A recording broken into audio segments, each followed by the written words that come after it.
Sidebottom here, speaker, author, and trainer, and I go around and teach sales organizations and leadership teams how to build trust and influence with their teams and their customers, drives higher revenue and higher profits.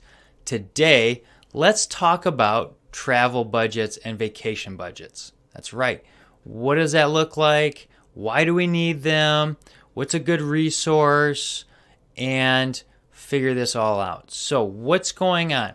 We need to figure out whether we're in business or going for personal travel, how much it typically costs us. Well, chances are we've probably already been traveling, so we can go look backwards to figure that out. We can go look at our past bank statements, credit card statements, to figure out how much we're doing on a monthly basis. And then, multiply by 12, you typically have your idea of how much of a budget you need to have to travel annually. And then you want to back it out. Now, you probably will have some months where it's a little higher, some months where it's a little lower. And your first few budgets, which I do monthly, is going to be a little rocky the first couple times. And it's okay. It's kind of like learning to ride a bike. You didn't just masterfully jump on a bike and know how to do everything, or tying shoes. It takes a little bit of time and practice, but you'll be okay. But why do we need to have travel budgets and vacation budgets? Well, we don't want to overspend, because if we want to be wealthy or have an organization that's going to be successful, we can't outspend what we're taking in. We need to make sure we're managing this well.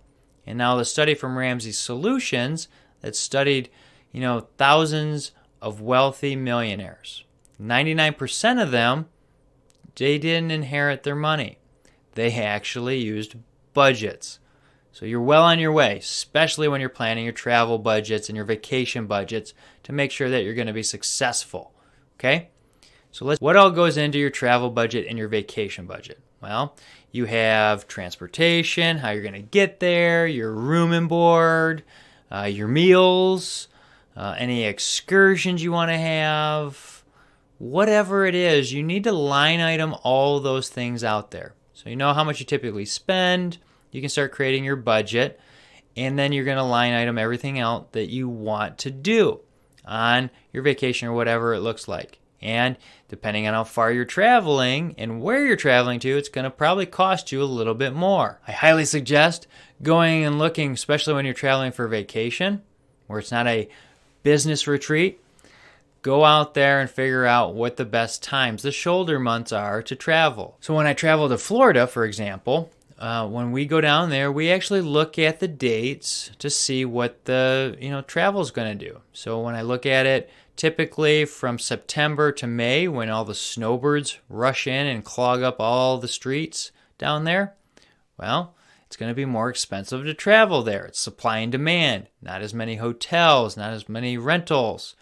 But when they leave in May, so May and June, July, August, you literally get better deals.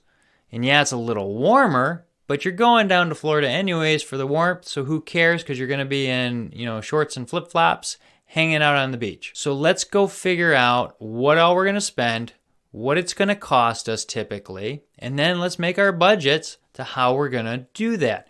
We actually want to line item everything out, have a zero-based budget for it, so every dollar's going somewhere. So maybe it's saving for a special occasion or a fancy dinner, whatever it is that you want to do. You line item it out there and make sure you have it.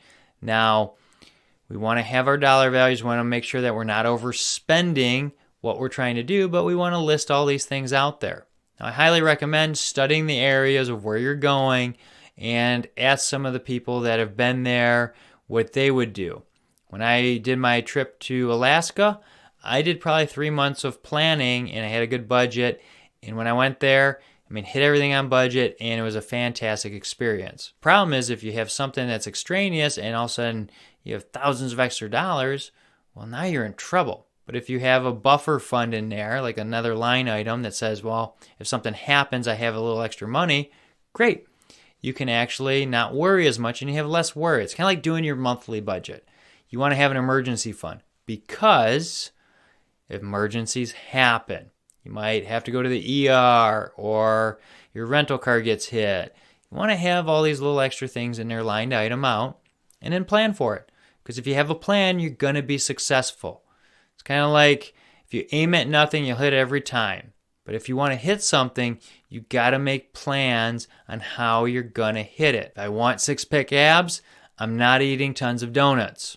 I need to make sure I have a plan. So line item everything out, put your dollar values to it, make sure you're not over budget, and if you can, start ordering early. So here's some little tidbits here. I actually will look at travel and rental cars 45 days out and 30 days out because they will actually lower prices on rental cars and airline tickets about 30 days out. And usually between Tuesday and Thursday mornings, early in the morning, they will throw up some cheaper prices because they're going, hey, we're about to get a little bit closer here and we need to get rid of some of these tickets. So let's offload some of them at a cheaper cost. Go do it. So think about that whenever you're going to go and purchase your tickets. Because, hey, if your airline tickets or your rental car is a little cheaper, now you can actually use a little bit more money on an excursion or a nice dinner or a massage, whatever it is you want to do. But when you're actually intentional, you'll do more with your money. And that's what we want. We want to have great experiences. When we're out with customers, we want to make sure we're not blowing the budget when we're out there entertaining them. We want to make sure that we're doing so well. Now, if you want to understand how to be financially successful, highly recommend you go to Financial Peace University and take that class. I make no money on this. I get no kickbacks from Ramsey Solutions, although I probably should at this point. But it's a class that I took a long time ago. It starts with budgeting, helps you understand how to negotiate, how to invest well, how to do insurance well, all these aspects that help you become a wealthy person. You take it with a class of people, and you actually have more engagement, and you have people rooting for you, and it builds better bonds and communication by taking this class. Highly recommend it. It's only about $100, and you get so much there. I think they even throw in now the every dollar app, so you can do an app and you don't have to do it like me on an Excel spreadsheet. I'm just old school. I like seeing everything lined out. That's just me.